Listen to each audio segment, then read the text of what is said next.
అమరావతిని ప్రజల రాజధానిగా చేస్తామన్నారు డిప్యూటీ సీఎం పవన్ కళ్యాణ్. మేనిఫెస్టోలో ఇచ్చిన హామీలని అమలు చేస్తున్నామన్నారు. కశ్మీర్లో ఉగ్రవాదులు 28 మందిని చంపేశారని, ఇలాంటి క్లిష్ట సమయంలోనూ ప్రధాని మోదీ వచ్చారని ఆయన చెప్పారు. అమరావతి ప్రపంచ స్థాయి రాజధానిగా నిలుస్తోందన్నారు. గత 5 ఏళ్లలో అమరావతిని వైసీపీ పట్టించుకోలేదని, రాజధాని రైతులను వేధించిందని మండిపడ్డారు. రహదారులు, రైల్వే, పారిశ్రామిక రక్షణకు సంబంధించి ఈ రోజున మన అమరావతియే కాకుండా రాష్ట్రంలో రహదారులు, రైల్వే, పారిశ్రామిక రక్షణకు సంబంధించి ఈ రోజున 1,07,00,000 కోట్ల విలువైన అభివృద్ధి పనులకి ప్రధాని గారు శంకుస్థాపనలు, ప్రారంభోత్సవాలు చేస్తున్నారు. రాయలసీమలో గుంతకల్ రైల్వే, గోరంట్ల హైవే లాంటి వివిధ కార్యక్రమాలకు, ఉత్తరాంధ్రలో పిఎం ఏక్తా మాల్ లాంటి వివిధ పనులకు ఈరోజు శంకుస్థాపన, ప్రారంభోత్సవం చేస్తున్న ప్రధానమంత్రి గారికి నా హృదయపూర్వక కృతజ్ఞతలు.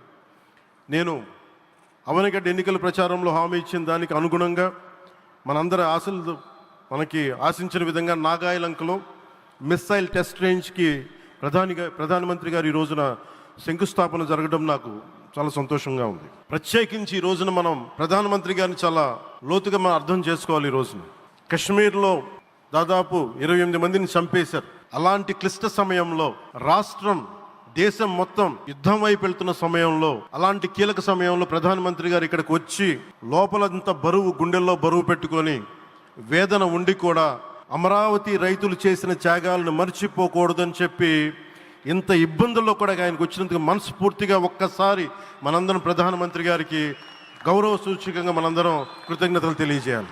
The Pahalgam terrorist attack has been one of the darkest days for the entire country. Even the blood was spilled in Kashmir. The blood spilled in Kashmir, it created tremors in the entire nation. And we had seen it personally, witnessed personally, the pain of the victims.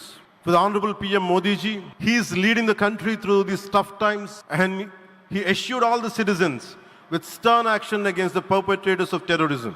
I know this is very sensitive time, and Modi ji is carrying the nation's burden. Amidst this tremendous difficult moment, Modi ji still gave time and came today to Amravati. This shows his deep commitment to Andhra Pradesh, to the people of Andhra Pradesh, and we are deeply grateful to you, sir.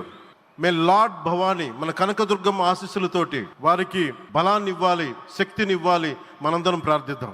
May Lord Bhavani Mata give immense strength to our Honorable Prime Minister Modi ji to lead our nation and bless Bharat, Andhra Pradesh and Amravati. Jai Bhavani, Jai Bharat and Jai Hind.